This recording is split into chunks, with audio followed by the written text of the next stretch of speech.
Hi, my name is Maya Roth, and I'm the Artistic Director of the Davis Performing Arts Center. I'm a faculty member in Theater and Performance Studies at Georgetown. And welcome to Parents Weekend and to Letters and Poems, a project that's going to continue across the year. And we wish that we were all in the same space, but we are so excited by what this forum enables us to do, connecting people near and far and in hybrid forms. This is our first big project in our season, which is hybrid and mostly virtual at this point, of course. And our season is called Seeds of Change, Reimagining the World. Let's see. I'm sure that there at some point in your chat, you'll see links to our website. There will be a Letters and Poems website where we will be keeping this project and later ones, and where you yourself can nominate a piece. So without further ado, I am going to invite Andrew Molinari on stage, our Zoom stage. He is a great, gifted senior in the college and a performing arts minor and such a generous spirit. So join me, Andrew. Hi, Maya. How's everything going? I'm doing well. So Glad good to to see see your you. face again. All right. Well, thanks for having me on and thanks for inviting me to help you host this event. I want to give everyone watching at home on YouTube a couple of technical pointers before we begin. Does that sound good? Be great. Awesome. Okay. So, hi, everyone watching on YouTube. Welcome to Letters and Poems. We encourage you to join in the fun of this show however you see fit. That means if you need to go and get a drink midway through the performance, please get up and get a drink. All traditional theater rules have been abolished. We encourage you to have some snacks on hand. I know I'll have my handy Tostitos hint of lime chips with me at all times. If you have hard candy or lozenges, anytime is going to be a good time to unwrap them. I promise you. We understand the difficulties of this virtual reality, and we want you to engage as best as you possibly can. For those of you who might be experiencing some technical difficulties during the course of the night, if you fall behind on the show and you want to catch up to us in real time, all you have to do is click that little button that says live at the bottom of your video and you'll jump right up to us in real time. But don't worry if you experience some more major technical difficulties. The live stream of tonight's performance will be available at our Letters and Poem website for further viewing for members of the Georgetown community.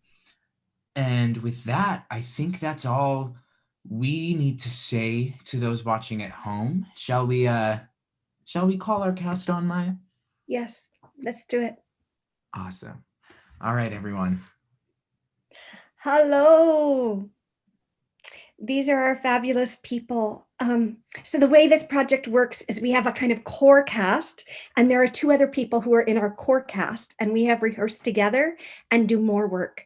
And then there's a range of others who will be contributing and have contributed snippets along the way. So you'll get a sense of it later. I also want to call out our two other cast members, Chase and Jake, whose spirits are in this room right now with us. Okay. Let's do an invocation, a one word. Last night we said what we wanted from the performance. How's about tonight? Let's say a one word chain about what we bring to the performance in the group. So I bring joy. Andrew. I bring insight. Sam. I bring silliness. Paulina. I bring what I hoped to gain last night. Hope. Column. I bring compassion. I'll pass it to Camila. I bring smiles. I'll pass it to Courtney. I bring ambiance. Maggie. I bring presence. And I'll pass it to Kellen. I bring friendship. Yeah, back to you, Maya. Oh, huzzah. Friends, we are going to stay on and ask Courtney to start us off. Thank you so much, Maya, and thank you for everyone tuning in. This first piece is an ode to my fellow meeting attendees by Alicia Jo Ravens. I love seeing the inside of your home. I love seeing your cats perch on your chair, your children tear through the room, your small dogs nestled on your laps. I love your houseplants and your dressers, and for those of you who are good with technology, I love your fancy backgrounds and what they say about your souls. You love San Francisco, or would live in a jungle if given the choice, or are a priestess of the high occult with 100 candles and one giant cat. I love your couches and your kitchen cabinets, your hanging pot racks, your bed piled with laundry or perfectly made, your bare walls or your tastefully hung art, your surprisingly inspirational bookshelves. Believe in silver script. All these years we've worked together, and only now that we are far apart can we be this unguarded.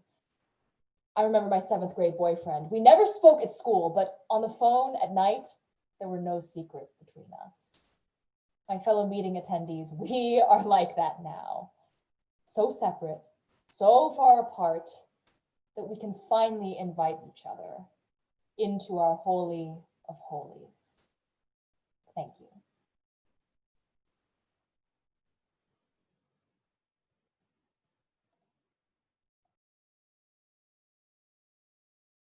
Hey everyone, my name is Miranda Rose Hall, and I graduated from the college in 2011. I also taught at Georgetown from 2017 to 2018. I'm a playwright.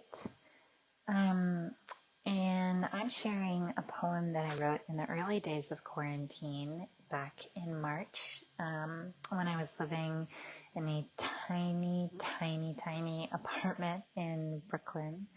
I'm now reading this from a larger apartment in New Haven, but it's a poem that still resonates with me, so I wanted to share it. It's called These Days. I have turned on the radio. I have turned off the radio. I have texted, I have waited, I have run from screen to screen playing the game of panic, and I have panicked, unaccompanied, with gusto and abandon. I have waited in line outside of the grocery store. I have waited in line inside of the grocery store and comforted a woman in line ahead of me, overwhelmed by dog food and weeping because she had lost her mother. I have rearranged my life and also the plants. I have mended my black sweater with navy blue thread. I have waited for the mango to warm up on the table. I have made tea and scrubbed the dishes and learned to measure 20 seconds by heart. I have witnessed a baptism on church Zoom and typed prayers into a chat box. I have made soup with onions and carrots, which sweetened the broth unexpectedly. I have looked for apartments with gardens and for other apartments with laundry, and meanwhile I have approximated the spin cycle by shuffling my feet in soapy water in the tub. I have pretended to work. I have given up on reading and on patience for language. and instead I've stood at my north-facing window, observing the blue jay in the catalpa tree and the cardinal in the paper mulberry, watch their bodies beat with the effort of their calls, which I have learned also, and noted to myself, blue jay, cardinal, and tried to recall hours later as the sun sets out of view, somewhere west of this mess of clouds, pink at last at 7 o'clock after so many months of darkness. Thank you, everyone. I hope you're hanging in there, and I'm sending you light and love from Connecticut. Life, friends, is boring. Oh, we must not say so. After all, the sky flashes, the great sea yearns, we ourselves flash and yearn. And moreover, my mother told me as a boy, repeatedly, ever to confess you're bored means you have no inner resources. I conclude now, I have no inner resources, because I am heavy bored. Peoples bore me. Literature bores me, especially great literature. Henry bores me with his plights and gripes, as bad as Achilles, who loves people and valiant art, which bores me. And the tranquil hills and gin look like a drag. And somehow a dog has taken itself and its tail considerably away into mountains or sea or sky, leaving behind me. Wag.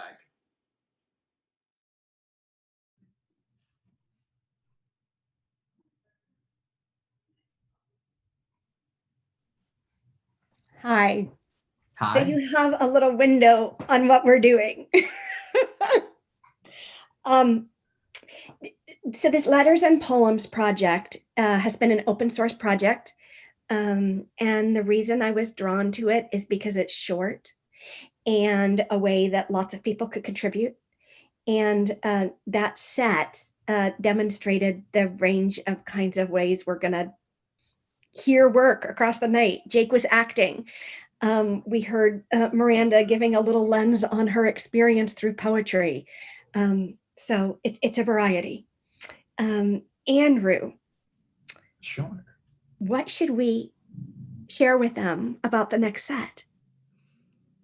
I think the next set explores some more lenses about how we're listening to inspiration right now.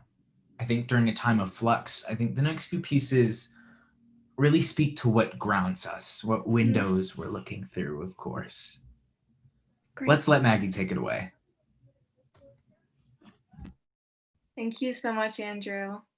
Hi, everyone. I'm Maggie, and today I will be sharing a poem I wrote for my best friend Nora as a parting gift when I first left for Georgetown.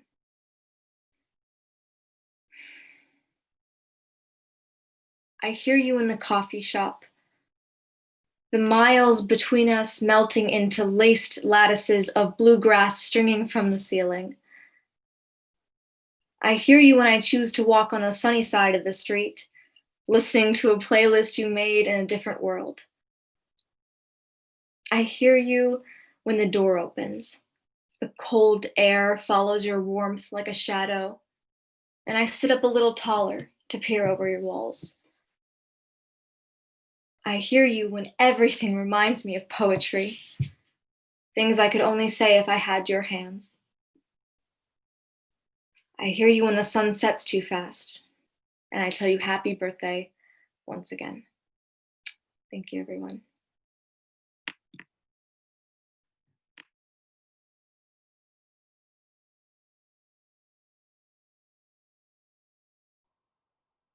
The House Was Quiet and the World Was Calm by Wallace Stevens. The house was quiet and the world was calm. The reader became the book, and summer night was like the conscious being of the book. The house was quiet and the world was calm. The words were spoken as if there was no book, except that the reader leaned above the page, wanted to lean, wanted much most to be the scholar to whom his book is true, to whom the summer night is like a perfection of thought. The house was quiet because it had to be. The quiet was part of the meaning, part of the mind, the access of perfection to the page. And the world was calm. The truth in a calm world in which there is no other meaning, itself is calm. Itself is summer and night. Itself is the reader leaning late and reading there.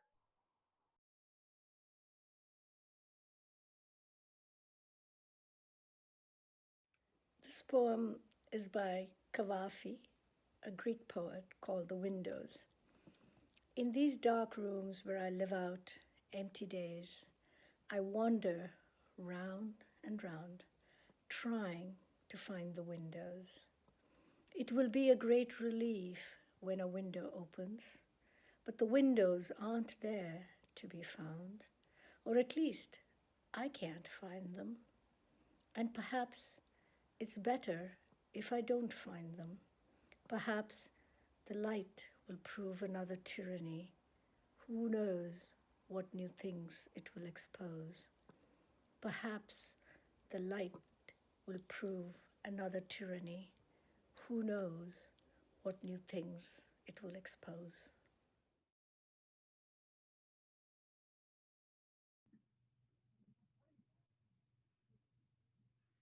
Shiva, it's so good to hear your voice. And it's one of my favorite things about working on this project is when we're all geographically separated from each other and I'm not seeing all of these beautiful faces that are involved with this project every day.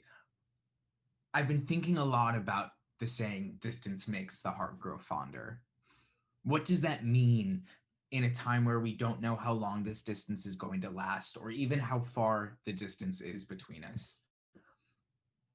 And I think to answer this question, let's take a look at some of our fellow students and faculty's favorite poems that they nominated Antidotes for to us Fear tonight. of Death. Well, looks like Gollum got a little bit ahead of me, but that's okay. I want to jump a little bit back though, and I want Sam to come on first. Sam, do you want to join me on camera?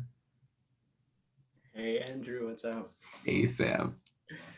You can go first. All right, I'll be reading My Own Heart, Let Me More Have Pity On by Gerard Manley Hopkins. My own heart, let me more have pity on. Let me live to my sad self hereafter kind, charitable, not live this tormented mind with this tormented mind tormenting yet. I cast for comfort, I can no more get by groping around my comfortless than blind eyes in their dark can day. Or thirst can find thirsts all in all a world of wet. Soul, self, come poor Jack self, I do advise you, jaded, let be. Call off thoughts a while elsewhere, leave comfort root room. Let joy sighs at God knows when to God knows what. Who smiles not wrung, see you, unforeseen times rather, as skies between pine mountains, lights a lovely mile. Thank you.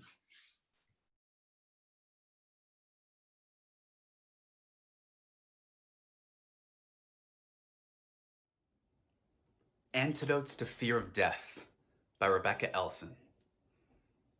Sometimes, as an antidote to fear of death, I eat the stars. Those nights, lying on my back, I suck them from the quenching dark till they are all inside me, pepper hot and sharp. Sometimes, instead, I stir myself into a universe still young, still warm as blood. No outer space, just space. The light of all the not yet stars drifting like a bright mist, and all of us and everything already there, but unconstrained by form. And sometimes it's enough to lie down here on earth, beside our long ancestral bones, to walk across the cobble fields of our discarded skulls, each like a treasure, like a chrysalis, thinking, whatever left these husks flew off on bright wings.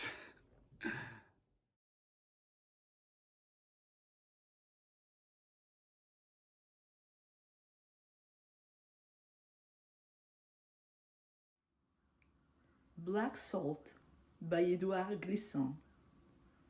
Dedicated to the sea. For the salt, it signifies again the brilliance and the bitterness, distress of lights on its expanse. Profusion. The theme, as pure idea, knots itself with foam, with salting. Monotony. Untiring sound, the cry splits open. There is, on the delta, a river, where the word builds up, the poem, and where the salt is purified. À la mer, pour le sel qu'elle signifie, encore une fois splendeur et amertume, détresse des lumières.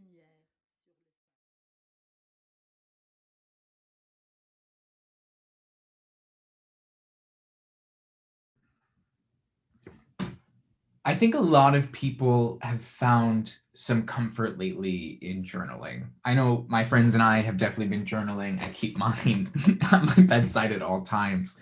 And something I'm wondering is what's going to happen to these writings in 10 or 20 years, right? What am I going to think about? How am I going to feel when I'm looking back at what I wrote right now? And I think it's really fitting because Emily Dickinson was the most nominated poet out of anyone tonight.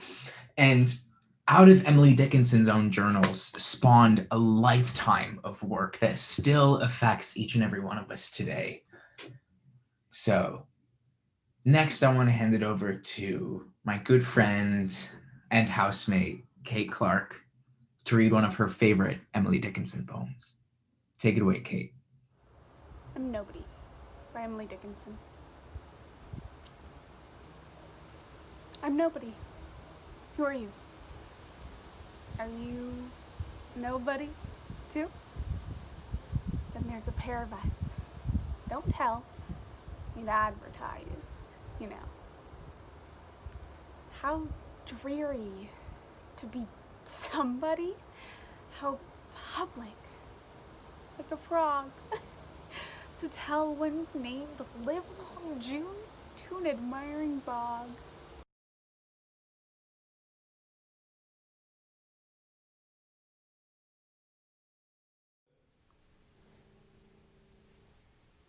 Hi, it's Maya. Our house is quiet. The theater is quiet. Still, we're making theater. We're creating community. We're collaborating. We're listening to language and reflecting on the world. Thank you for being with us. Hi, it's Maya at home. So the glorious thing, or a glorious thing about poetry, I think, is that there are these little distillations that hold so many multifaceted layers.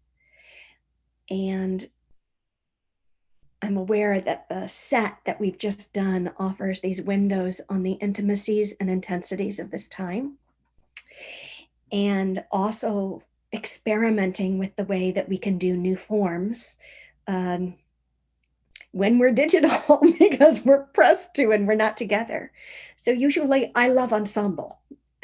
That's the kind of work that I most love, and physical theater, in fact. So not perfectly made for Zoom. And yet, theater lets us develop relationships with people and ideas from other places and times. And this project is still doing that. We have been developing relationships with material from ancient Greece to 3 months ago to today, to Lebanon. It's such a disparate combination of materials. And that's been a great gift to create a collage that opens from near and far. And for the actors, as well as I think for all of us listening, and certainly for those who nominated, that's where we found these little offerings on disparate lenses on so many different lives. And that feels really true to this moment, because while at Georgetown we are all connected, we are also maybe more aware than ever of how different our circumstances are from each other. And so a form that lets us engage not only in hybrid ways or modes, but also to engage deeply and in conversation with different lenses to those different experiences is really important right now. So with that, I will say that one unusual thing about this performance, which you've already noticed, I'm sure, is that in addition to featuring students, we also have alums who have been invited into this forum, and faculty and staff as well. So this is really a cross-section of Georgetown's communities, and it's a kind of placing us all in conversation together because we miss each other tremendously. One of the people I dearly miss seeing, he is very much at Georgetown and making Georgetown live in vital ways now, is Ricardo Ortiz. And so he nominated the next piece, The Leash by Ada Limon, and Olivia Martin, who is helped me with curating this project, is who will share that poem. Thanks. This is The Leash by Ada Limon. After the birthing of bombs of forks and fear the frantic automatic weapons unleashed, the spray of bullets into a crowd holding hands, that brute sky opening in a slate metal maw that swallows only the unsayable in each of us, what's left? Even the hidden nowhere river is poisoned orange and acidic by a coal mine. How can you not fear humanity, want to lick the creek bottom dry, to suck the deadly water up into your own lungs like venom? Reader, I want to say, don't die. Even when silvery fish after fish comes back belly up and the country plummets into a crepitating crater of hatred, isn't there still something singing? The truth is I don't know, but sometimes I swear I hear it, the wound closing like a rusted over garage door, and I can still move my living limbs into the world without too much pain, can still marvel at how the dog runs straight toward the pickup trucks breaknecking down the road. Because she thinks she loves them. Because she's sure, without a doubt, the loud roaring things will love her back. Her soft, small self alive with desire to share her goddamn enthusiasm. Until I yank the leash back to save her, because I want her to survive forever. Don't die, I say, and we decide to walk for a bit longer, starlings high and fevered above us, winter coming to lay her cold corpse down upon this little plot of earth. Perhaps we are always hurtling our body towards the thing that will obliterate us, begging for love from the speeding passage of time, and so maybe, like the dog obedient at my heels, we can walk together peacefully, at least until the next truck comes.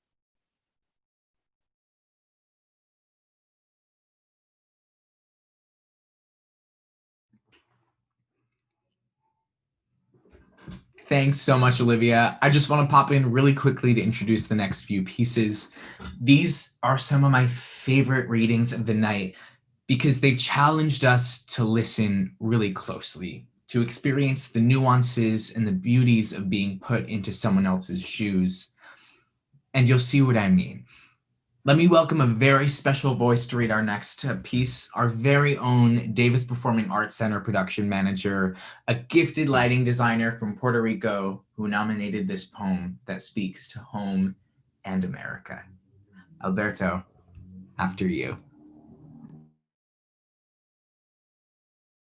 Desde las ondas del mar que son besos a su orilla, una mujer de Aguadilla vino a New York a cantar, pero no solo a llorar, largo llanto y morir.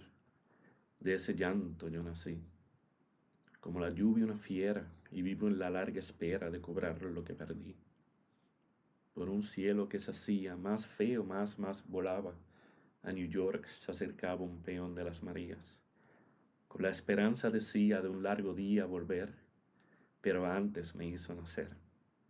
Y de tanto trabajar se quedó sin regresar, reventó en un taller. De una lágrima soy hijo y soy hijo del sudor. Y fue mi abuelo el amor único en mi regocijo. Del recuerdo siempre fijo en aquel cristal de llanto, como quimera en el canto. De un Puerto Rico del sueño, y yo soy puertorriqueño sin nada, pero sin quebranto.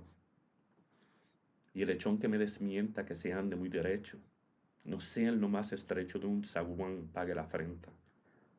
Pues según alguien me cuenta, dicen que la luna es una, sea del mar o sea montuna.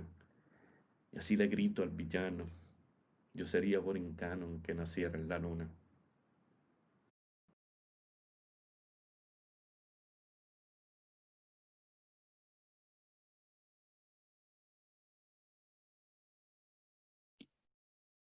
Hi, this is Solace by David White.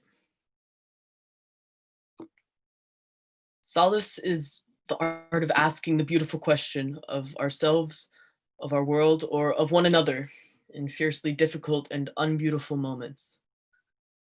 Solace is what we must look for when the mind cannot bear the pain, the loss, or the suffering that eventually touches every life and every endeavor. When longing does not come to fruition in a form we can recognize, when people we know and love disappear, when hope must take a different form than the one we have shaped for it. Solace is the beautiful, imaginative home we make where disappointment can go to be rehabilitated. When life does not in any way add up, we must turn to the part of us that has never wanted a life of simple calculation. Solace is found in allowing the body's innate wisdom to come to the fore. The part of us that already knows it is mortal and must take its leave like everything else, and leading us, when the mind cannot bear what it is seeing or hearing, to the bird song in the tree above our heads, even as we are being told of a death. Each note an essence of mourning and of mourning, of the current of a life moving on, but somehow also, and most beautifully, carrying, bearing, and even celebrating the life we've just lost. A life we could not see or appreciate until it was taken from us. To be consoled is to be invited onto the terrible ground of beauty upon which our inevitable disappearance stands, to a voice that does not soothe falsely but touches the epicenter of our pain, or articulates the essence of our loss, and then emancipates us into both life and death as an equal birthright. Solace is not an evasion, nor a cure for our suffering, nor a made-up state of mind. Solace is a direct seeing and participation, a celebration of the beautiful coming and going, appearance and disappearance of which we have always been a part.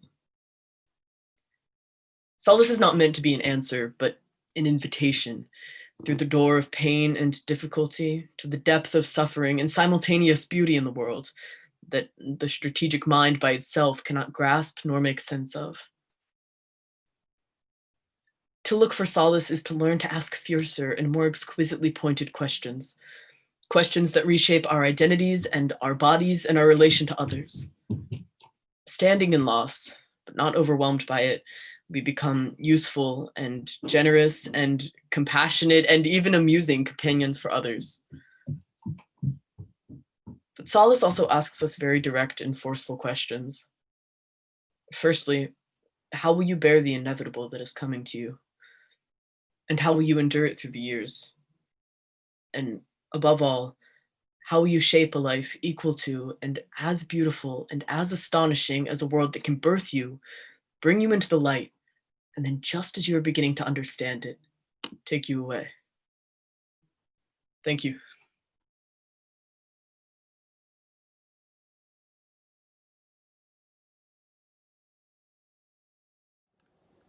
Lucille Clifton, 1936 to 2010. Won't you celebrate with me what I have shaped into a kind of life? I have no model. Born in Babylon, both non-white and woman, what did I see to be except myself? I made it up. Here on this bridge between starshine and clay, my one hand holding tight my other hand. Come celebrate with me that every day something has tried to kill me and has failed.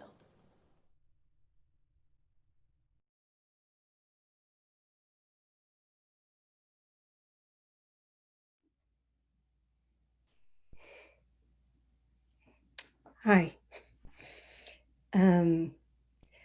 Yeah, that set is in a way the center of the piece.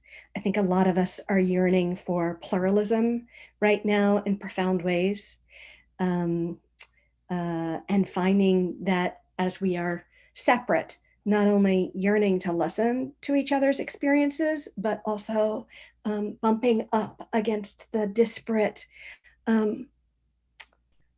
lives and perspectives in this liminal moment. There have been such a cascade of experiences. So the chance to slow down and be with each other is a great gift. I would love to spend more time with Fatima, who we just saw. And I will celebrate her every day of the year. Fatima is working with us this year, seeding new work, which is part of the season theme. She's writing an original piece for a small ensemble called Sunbath, and it's a collaboration with BTE, and also as part of her African American Studies thesis project. So that kind of manifests the spirit of the season. We always have senior thesis projects. We always support original student research. This year, more than many, that feels like a center. And just as this piece does community engagement, then the thesis projects are what we know we can do extraordinarily well. Grace Crozier is also doing a senior thesis project. We hope you will join us for those in the spring. Fatima's in March, Grace's in February. And Grace's is a solo piece in collaboration with disability studies, her two areas of study. What else? Yeah, we're acutely aware of the inequalities in the world these days at Georgetown and in so many spheres. And so as we contend with kind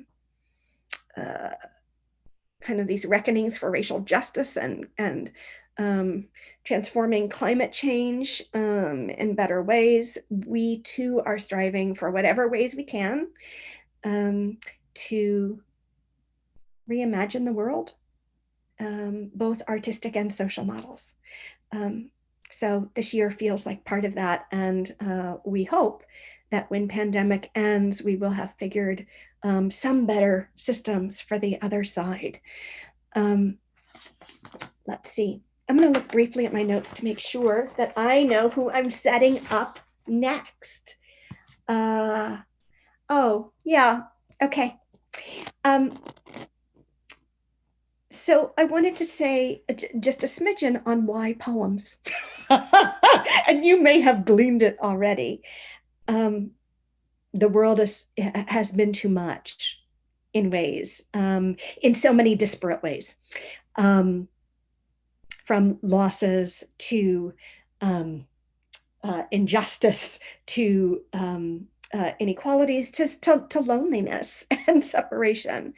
In the midst of that too muchness, I find that short form and poetry gives form to what is too much to say in a way. Poetry, it always speaks multiply if it's done well.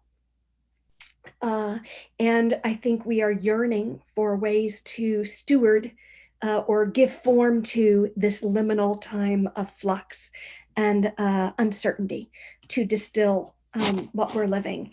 And so this evening offers an array of ways to give form, not only to inner experiences, but also to social experiences and to how one holds the paradoxes at once.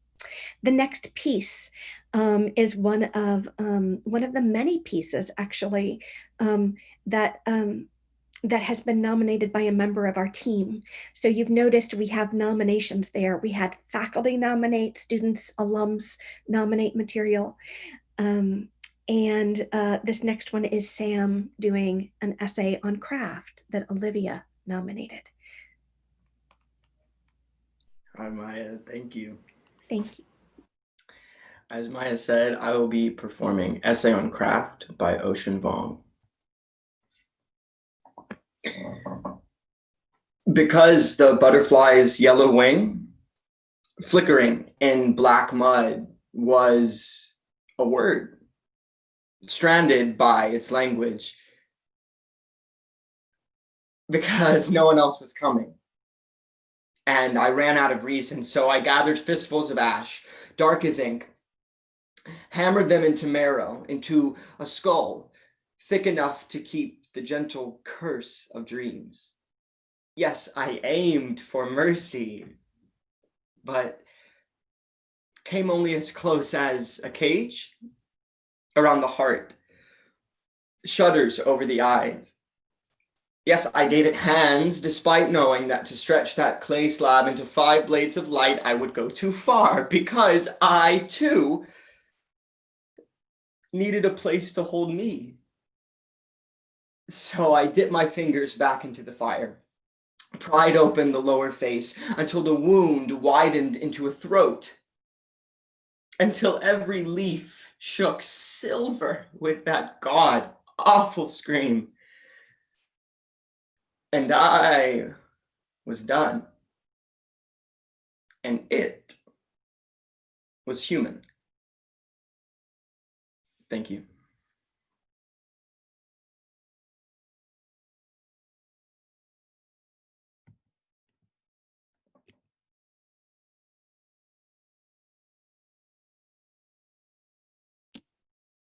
This is In What Sense I Am I by Carl Rakowski. In what sense I am I, a minor observer, as in a dream, absorbed in the interior, a beardless youth, unaccountably remote, yet present at the action, reminding me faintly of Prufrock, a diminutive figure, barely discernible, seemingly ageless, escapes me. The original impulse to sing, compressed into one exultant note, breaks out of the chest space, vibrating along the shoulders in the presence of full-bodied womanliness. The eyes dark in the inner scene, the hair long and black. Our dark lady, inmate of courtship. She does not speak. She is nameless. The reason for her presence there is unknown. A shepherd, vaguely associated, stands at a distance under a birch tree, casually playing a flute. Sweetness streams across, also from the balance and the position of each it issues. Neither moves. The scene is not matter that can pall or diminish. Its secret holds as fast as I. As in Giorgione, the suspense is eternal. Thank you.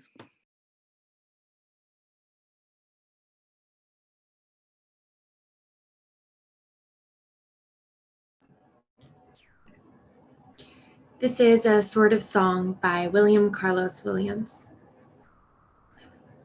Let the snake wait under his weed, and the writing be of words, slow, quick, sharp to strike, quiet to wait, sleepless.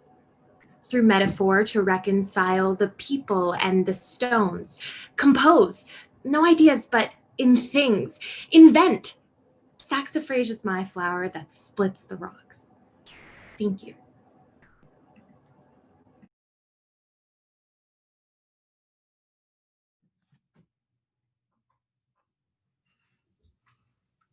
It's really interesting to see people's creative responses to how their lives are right now.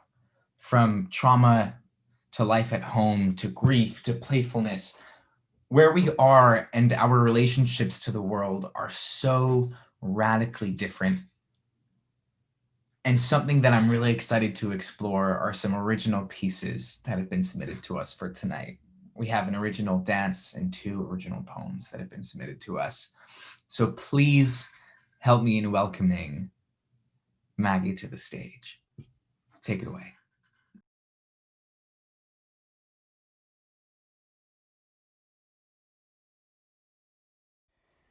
As I dozed, the man I love appeared. So it is dreams that have begun to comfort me. The color of this flower has already faded away while in idle thoughts. My life goes by as I watch the long rains fall upon the path of dreams. My feet don't rest, constantly trailing to you, yet in reality a single glimpse, not even that have I had of you. In my desolation, I am as duckweed. Cut my roots and take me away. Would the water do it? I should go, I think.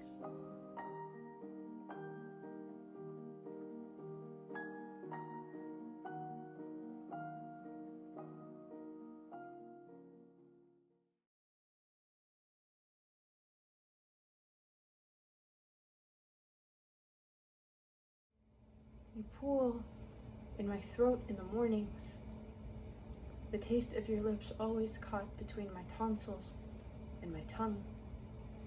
It has been months and I am still licking you off my fingertips like honey, like age-old soaked wine. What if loving someone is not holding them in your mouth when they are gone? I try to swallow, but the words get stuck in my throat. Shards of glass slide into my stomach. They call love the silver death, and I think about the mirror in your bedroom. All warm wood and roses, your smile reflected in morning light. If this is death, what a glimmer it carries. What a wonderful, graceful way to go.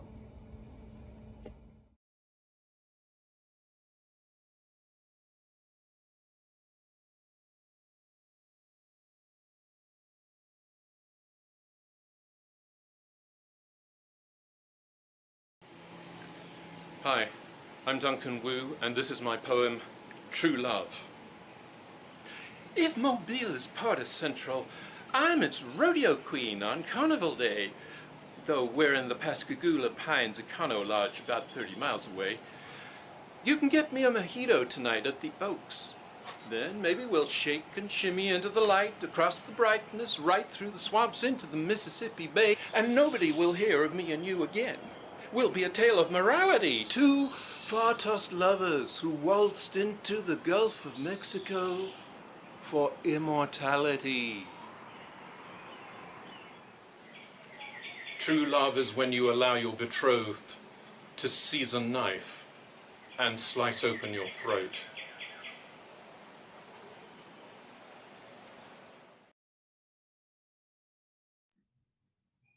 Wow. Thanks so much, Professor Duncan Wu, and thanks, Maggie and Ishani, for submitting your works to us. What you all just heard were some of the ways that we have found to create. We found new formats, new structures, new voices. Unfortunately, live music and musicals have been a little bit hard to stage lately, but we find ways to burst out in song. I mean, come on. We always find ways to burst out in song. So luckily, my good friend Paulina has offered to join us tonight to show us how she's found joy in her favorite musical in her backyard. Take it away, Paulina.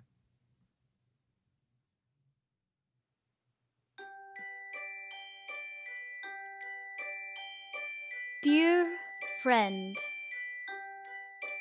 I am so sorry about last night. It was a nightmare in every way. But together you and I will laugh at last night someday.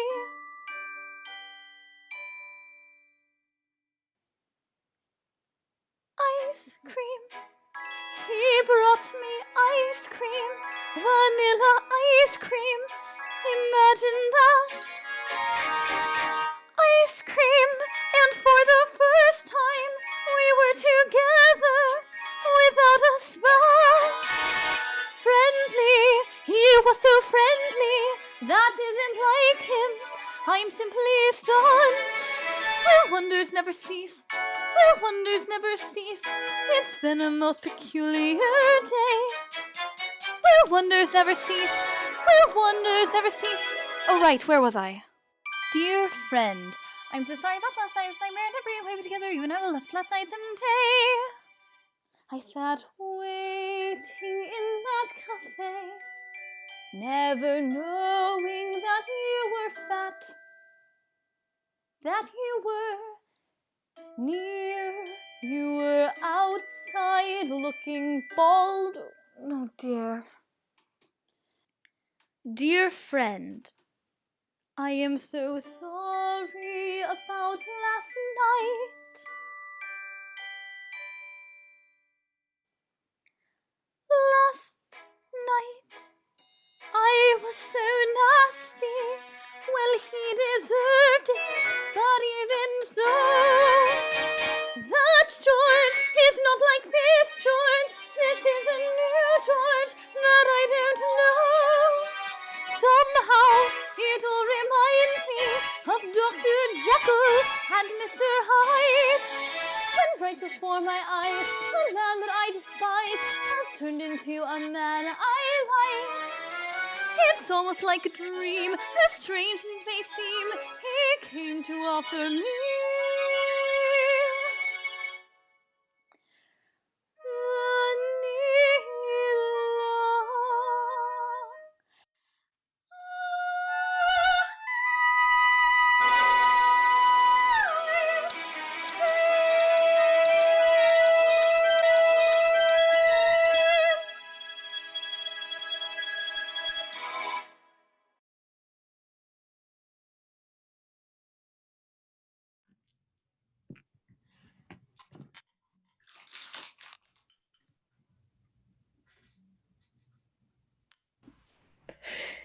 ice cream, treats, and more. We hope you are enjoying some treats at home right now, or that you have been recently. Here is my dark chocolate. Thank you, Paulina, for reminding us to eat. So performance is actually huge at Georgetown. And so if you're here for Parents Weekend, you probably know that, unless you have a first-year student.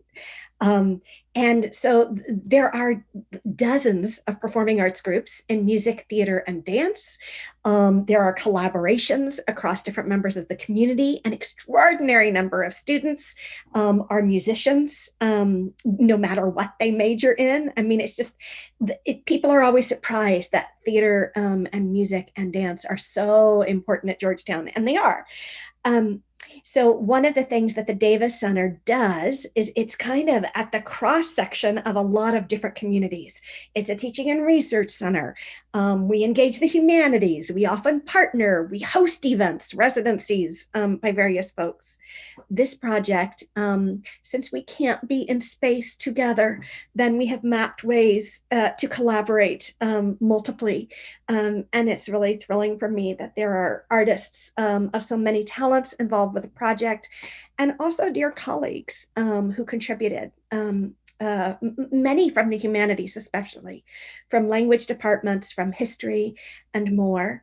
And that's partly because we too miss each other and miss being with the students in the flesh.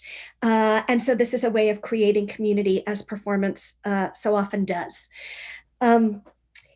Poems were what almost everybody contributed. And I confess to being a bit surprised.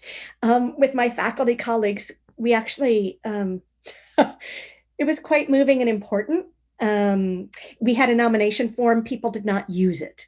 I mean, people did. I don't know, we had maybe 15, 20 people. But I was surprised there weren't more nominations. So I just wrote to a bunch of colleagues who I really miss, honestly, across campus and value. And suddenly we had this little impromptu salon of sharing poems with each other that speak to these unsettling times. And we really needed it. And it was so wonderful to see what other people suggest. And I think that's what we as a community have found as well, what different members of the cast suggested, and then to be able to engage deeply with what others suggested. So if poems maybe speak to our souls and the complexity and how we distill and steward magis, letters engage us in the archives, and Georgetown has some extraordinary archives and studies. So I wanted to segue into the next section where we can really listen to just some little snippets. Andrew, will you start? I'll help you out, Maya. I know where you're going. Maya wants to hear some letters, and so I volunteer myself as tribute. Let me start us off with my favorite Oscar Wilde letter. Does that sound good? I would love it. Awesome. Okay. Café Suisse, Dieppe, Tuesday at 7:30. My own darling boy, I got your telegram half an hour ago and just sent a line to say that I feel that my only hope of again doing beautiful work in art is being with you. It was not so in the old days, but now it is different. And you can really recreate in me that energy and sense of joyous power on which art depends. Everyone is furious with me for going back to you, but they don't understand us. I feel that it is only with you that I can do anything at all. Do remake my ruined life for me, and then our friendship and love will have a different meaning to the world. I wish that when we met at Rouen, we had not parted at all. There are such wide abysses now of space and land between us. But we love each other. Good night, dear. Ever yours, Oscar. And let's hear some more letters, shall we? We have a letter from a Georgetown student to his family in 1830. We have Vita Sackville West's love letter to Virginia Woolf in 1920. And following that, Dorothy Parker's telegram to her publisher in 1943. I'll hand it over to Cullum to get us started. Go ahead.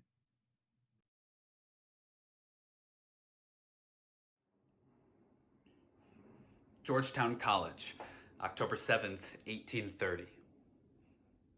Dear Emmy, it is with great difficulty I can steal a few moments to pen these lines to you. And as my time as well as subject is limited, I hope you will excuse the brevity of this. The cold north winds begin to warn us of the approach of His Majesty old Jack Frost and of Christmas. Also imagine to yourself only a moment of Darcumnitum al Sororum. I mean by this, very early in the morning that I wake and proceed with slow steps, you may be sure to the pump, for the sleep is not yet extracted from my eyes to wash and then go to hard study. I lay my head on it. You do not go through this up your way. I cannot complain of this because it is entirely my own option. Papa was here lately, but did not stay for long. He brought little Eddie with him, and when he had got once into the carriage, it was impossible to get him out of it, for if I attempted to move him, he would holler so loud as to disturb the boys in studies. We play football at present. What I mean by football is it is a kind of leather bag in which is placed a bladder filled with air, which causes it to bounce up very high and is kicked around by the boys. I have had my feet skinned and bruised by it very often. I'm lame with one I have received today. Tell me in return all the news up your way. How you like your situation, how you go on in your studies, all these things will be alike gratifying and amusing to me. Make a watch guard for me, if you please. Although I've not a watch at present. It is no sign that I will never have one. Excuse this bad writing, as I am pressed for time, have a bad pen, and am surrounded with noise.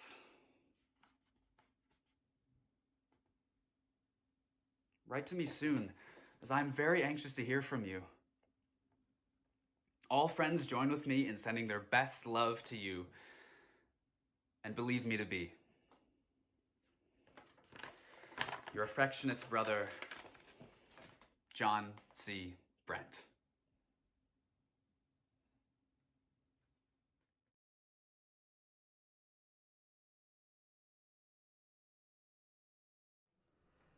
January 21st, 1926, Milan. I am reduced to a thing that wants Virginia. I composed a beautiful letter to you in the sleepless nightmare hours of the night, and it is all gone. I just miss you in a quite simple, desperate, human way. You with all your undumb letters would never write so elementary a phrase as that. Perhaps you wouldn't even feel it. And yet I believe you'll be sensible of a little gap, but you'd clothe it in so exquisite a way that it would lose a little of its reality. Whereas with me, it's quite stark. I miss you even more than I could have believed. And I was prepared to miss you a good deal, so this letter's really just a squeal of pain. It is incredible how essential to me you've become. I suppose you're always accustomed to people saying these things. Damn you, spoiled creature. I shan't make you love me any more by giving myself away like this, but oh my dear, I can't be clever and standoffish with you. I love you too much for that. Too truly.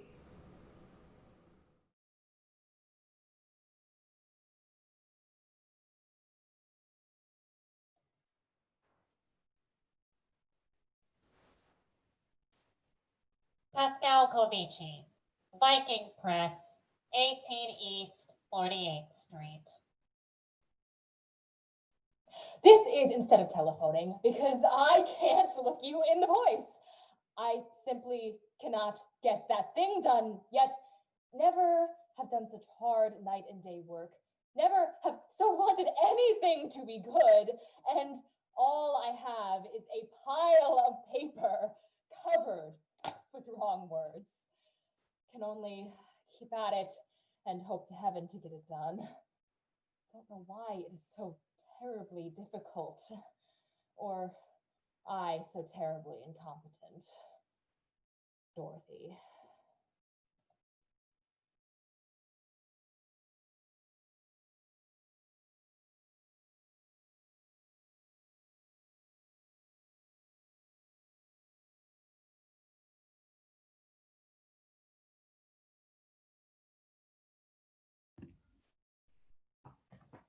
So those were just a few of the letters that excited our historical imagination.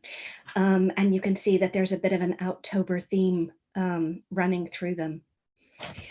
It's also true that letters can often live this intersection between the profoundly personal and social. in the way that memoirs can do, an opening into history, for example, from family letters.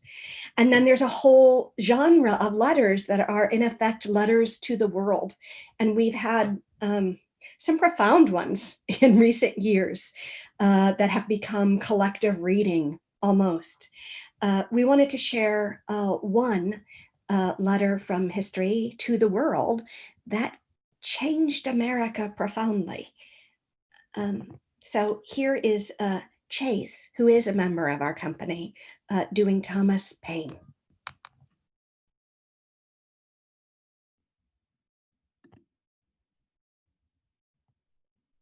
These are the times that try men's souls. The summer soldier and the sunshine patriot will, in this crisis, shrink from service of their country. But he that stands by it now deserves the love and thanks of man and woman. Tyranny, like hell, is not easily conquered. Yet we have this consolation with us, that the harder the conflict, the more glorious the triumph. What we obtain too cheap, we esteem too highly. It is dearness only that gives everything its value. Heaven knows how to put a proper price upon its goods. And it would be strange indeed if so celestial an article as freedom should not be highly rated.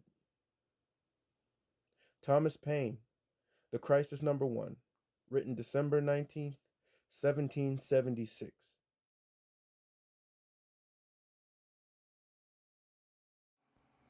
A rat done bit my sister Nell, with Whitey on the moon.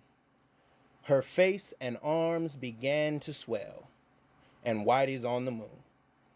I can't pay no doctor bill, but Whitey's on the moon. 10 years from now, I'll be paying still, while Whitey's on the moon. The man just upped my rent last night, 'cause Whitey's on the moon.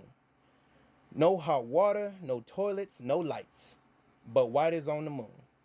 I wonder why he's upping me, 'cause Whitey's on the moon. I was already paying him $50 a week with Whitey on the moon. Taxes taking my whole damn check. Junkies making me a nervous wreck. The price of food is going up, and as if all that shit wasn't enough, a rat done bit my sister Nell, with Whitey on the moon. Her face and arm began to swell, but Whitey's on the moon. Was all that money I made last year for Whitey on the moon? How come there ain't no money here?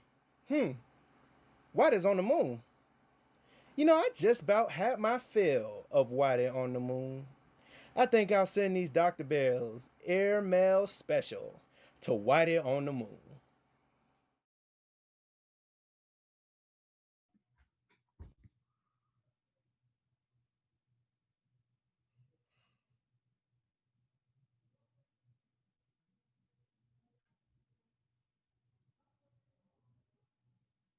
Thanks so much, Chase. It's always so good to hear your voice. Hi, Maddie wanting to go right ahead.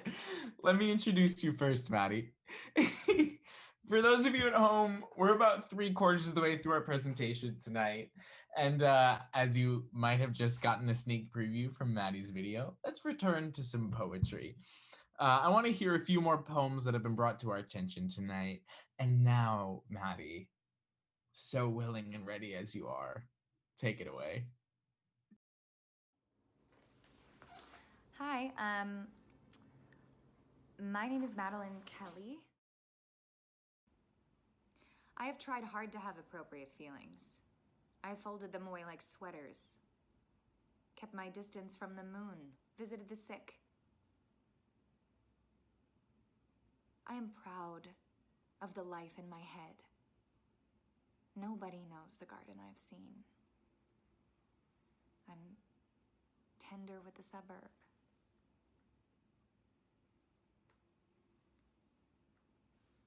Some days even the ceiling worries me, the way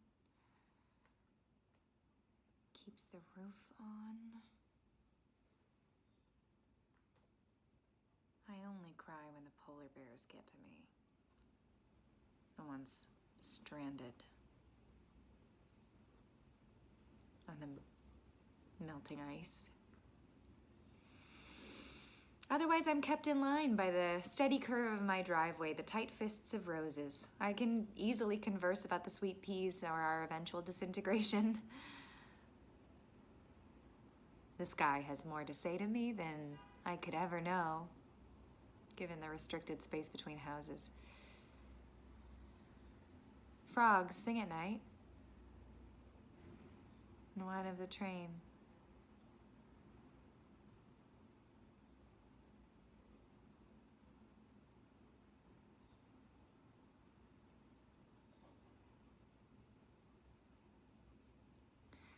That poem is called I Have Tried Hard to Have Appropriate Feelings by Susan Leslie Moore.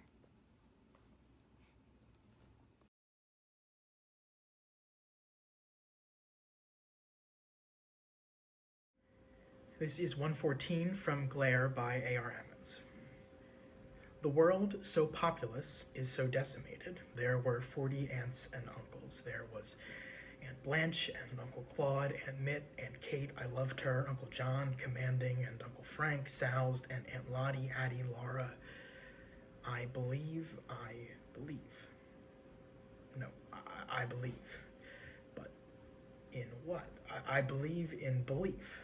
That's hollow belief, the form of belief without substance. Does that do any good, do you think? Well, I would say, if I may say so, that at least you'd be favorably placed in attitude. I don't know if you ever noticed it, but what you tell yourself can make a difference. It cannot, as far as I can tell, keep, say, the house from burning down, but it can be useful to say to yourself, so look, it's not like it's the end of the world. You'll rebuild. Start over. The sun comes up tomorrow, in all likelihood. It would not be useful to say, that's the end of me. So, make all the good, working, internal differences you can. And there are even circumstances in which internal difference can influence external difference. For example, when the aforementioned grisly issue is wrapped from the bushes, what you do may influence what he does. I don't know what you should do. I think I heard you should be still and not scream. Maybe unless he comes at you, then you should commence to shout and wave your arms. I'm not sure about that, but if you keep your head, while all about you people aren't keeping their heads, you may be chosen as their leader, absently and positively. Life is a sueño, all right. Also a trip and one hell of a note.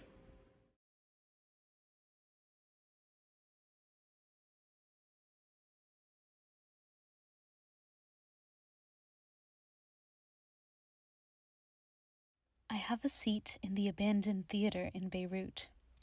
I might forget and I might recall the final act without longing, not because of anything other than that the play was not written skillfully. Chaos, as in the war days of those in despair, and an autobiography of the spectators' impulse. The actors were tearing up their scripts and searching for the author among us. We, the witnesses, sitting in our seats. I tell my neighbor, the artist, don't draw your weapon and wait, unless you're the author. No. Then he asks me, and you? Are you the author? No. So we sit, scared.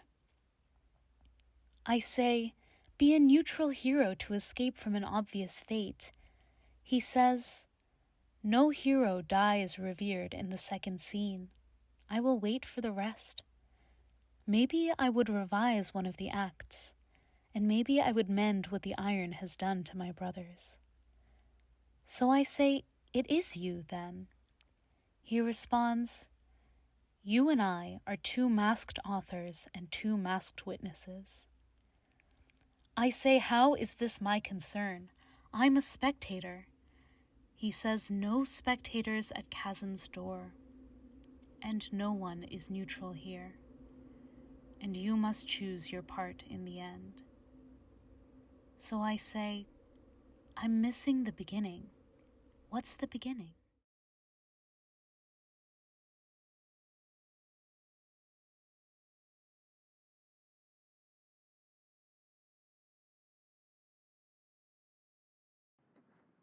Net, Sorrow, Cradle by Kelly Terwilliger. This was the day we had to go back into the world with nothing. Not even a bag of popcorn, not even the ashes that would come to us later. This was the day we had to buy breakfast, Sunday brunch at a roadside family restaurant. We were still among the living. We had bodies we needed to feed, whether or not they remembered to hunger. This was the day of the strangeness of napkins and plates and hashed browned potatoes. Spoons and forks awkward to hold, to handle, under the voices of angels, blown inside out. The wind, shutters and curtains of time, closing behind us. Snap, snap. Oh, heap of nothing. Father, husband, brother, son. How do we ever go on? How do we go back to singing?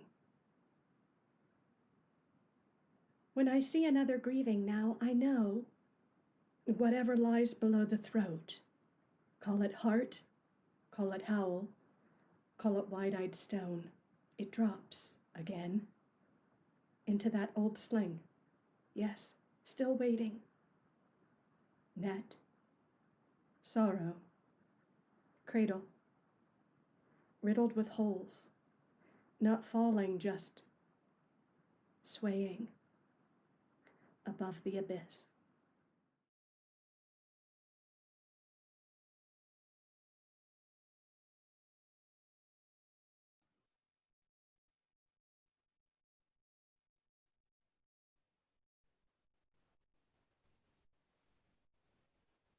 You do not have to be good. You do not have to walk on your knees for 100 miles through the desert, repenting. You only have to let the soft animal of your body love what it loves. Tell me about despair, yours, and I will tell you mine. Meanwhile, the world goes on.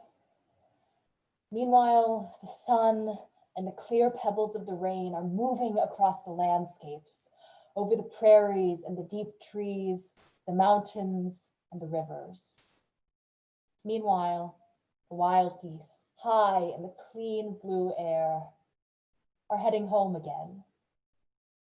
Whoever you are, no matter how lonely, the world offers itself to your imagination, calls to you like the wild geese, harsh and exciting, over and over, announcing your place in the family of things.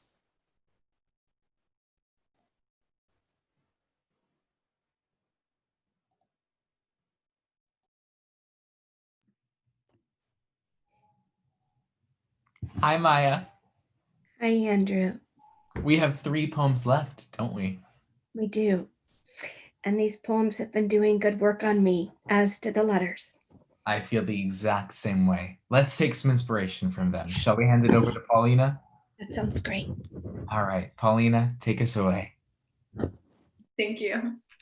This is Bright Star by John Keats. Bright star, would I were steadfast as thou art, not in lone splendor hung aloft to the night, and watching with eternal lids apart like nature's patient sleeping eremite. The moving waters at their priest-like task of pure ablution round earth's human shores, or gazing on the new soft fallen mask of snow upon the mountains and the moors. No, yet still steadfast, still unchangeable, pillowed upon my fair love's ripening breast, to feel forever its soft fall and swell, awake forever in a sweet unrest. Still, still to hear her tender taken breath, and so live ever, or else swoon to death. Thank you.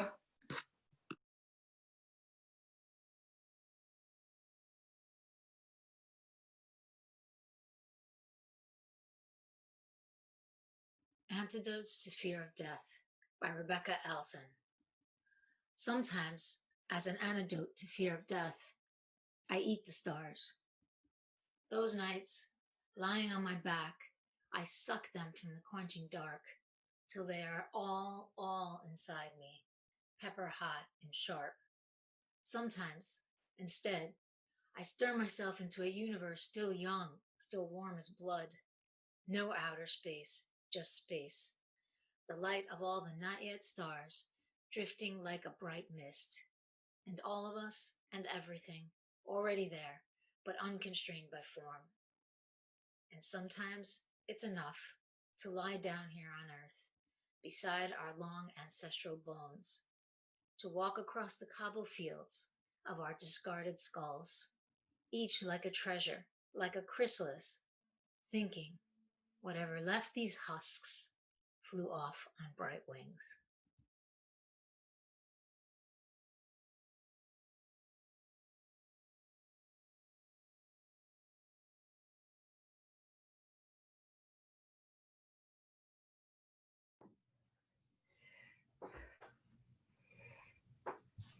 Listen. With the night falling, we are saying thank you. We are stopping on the bridges to bow from the railings. We're running out of the glass rooms with our mouths full of food to look at the sky and say, thank you. We are standing by the water, thanking it. Standing by the windows, looking out in our directions. Back from a series of hospitals, back from a mugging. After funerals, we are saying thank you. After the news of the dead, whether or not we knew them, we are saying thank you. Over telephones, we are saying thank you. In doorways and in the backs of cars and in elevators, remembering wars and the police at the door and the beatings on stairs, we are saying thank you. In the banks, we are saying thank you. In the faces of the officials and the rich and of all who will never change, we go on saying thank you, thank you. With the animals dying around us, taking our feelings, we are saying thank you. With the forests falling faster than the minutes of our lives, we are saying thank you. With the words going out like cells of a brain, with the cities growing over us, we are saying thank you, faster and faster. With nobody listening, we are saying thank you. Thank you, we are saying, and waving, dark though it is. Thank you. Thank you. Thank you. Oh, yeah.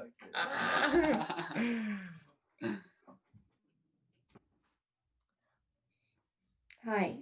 Hi. Do you want to give us a final thank you? Yes. When the world is pressing in and spiraling, poems and letters from the archives do the trick. If folks out there have felt the same, like we need art, that's why we do this. If people out there feel the same, please tune in for the rest of our series across the year. And I also want to actually encourage you to check out Letters Live, which is an online series. Listen to spoken word, even see TikTok dances, you know what I mean? Like, seriously. For this project, we have had over 75 nominations from over 60 people, and faculty, students, alums, staff. And I want to thank everybody who helped make it possible at whatever, there were all levels of engagement. And two, the circle of people who've been listening to us tonight, because performance is about sharing, and we sense that constellation. Absolutely. So, thanks. Thank you all. Let's bring Maggie. Do you want to come on and help me give a final send-off? I would There love you to. are. Hi. All right. So this is our final poem of the night. It is entitled The World from the Book of Embraces by Eduardo Galeano. A man from the town of Negua on the coast of Colombia could climb into the sky. On his return, he described his trip. He told how he had contemplated human life from on high. He said we are a sea of tiny flames. The world, he revealed, is a heap of people, a sea of tiny flames. Each person shines with his or her own light. No two flames are alike. There are big flames and little flames, flames of every color. Some people's flames are so still they don't even flicker in the wind, while others have wild flames that fill the air with sparks. Some foolish flames neither burn nor shed light, but others blaze so fiercely that you can't look at them without blinking. And if you approach, you shine in fire.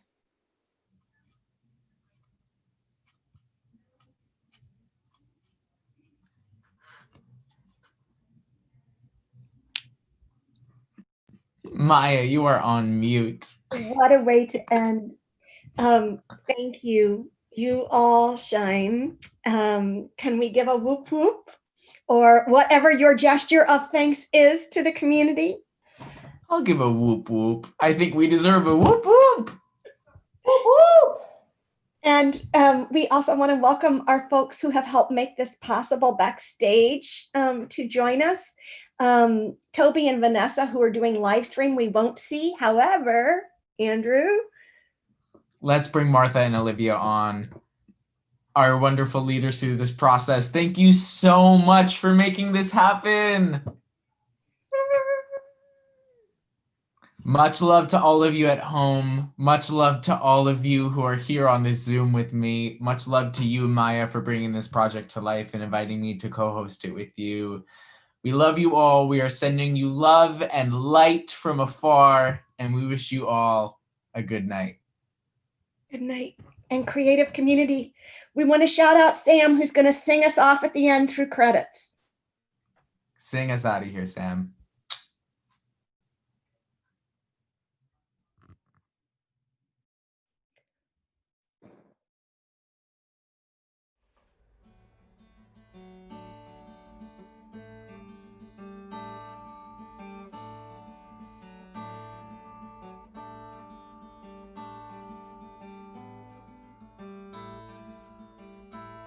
He'll go where the wind blows if it's not blowing hard.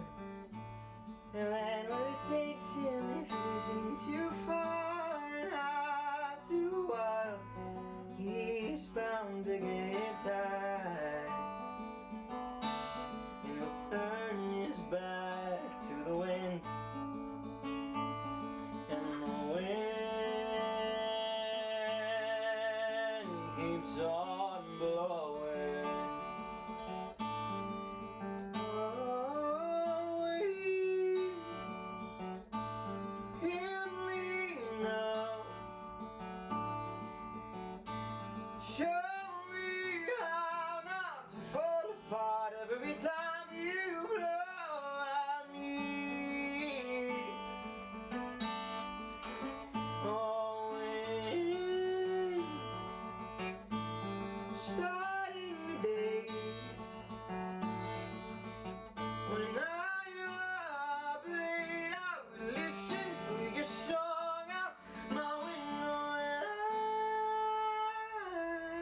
I keep blowing, blowing, blowing on, blowing, blowing, blowing on, now blowing, blowing, blowing on, blowing on.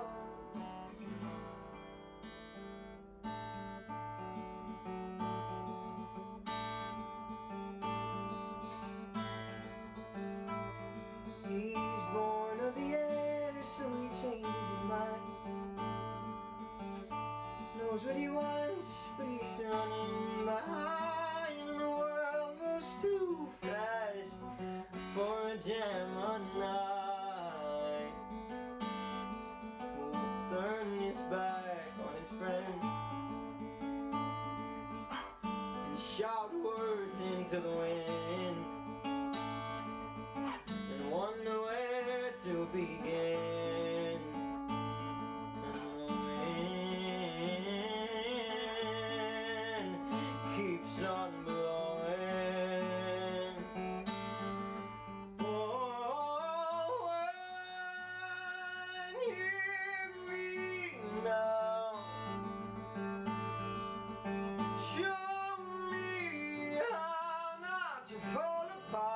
time